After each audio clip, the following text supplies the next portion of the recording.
అందరికీ వందనాలండి. ఉదయకాల సమయంలో మరొకసారి మీతో ఒక వాక్యాన్ని పంచుకోవాలని ఆశపడుతూ ఉన్నాను.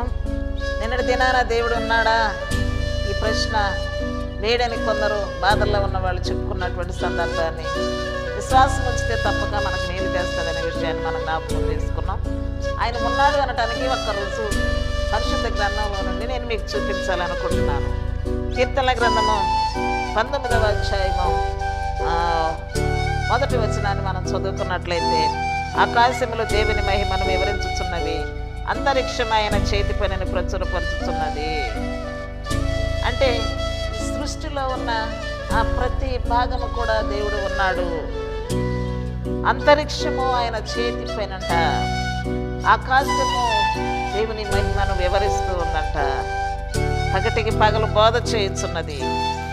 వాటికి భాష లేదు, మాటలు లేవు, వాటి స్వరం వినబడదు. దేవుడు యొక్క సృష్టి ద్వారా నేనున్నాను అని రుజువు చేస్తూ ఉన్నాడు. తప్పక ప్రభు ఉన్నాడని విశ్వాసం ఉంచండి. మీ జీవితాలు ధన్యమవుతాయి.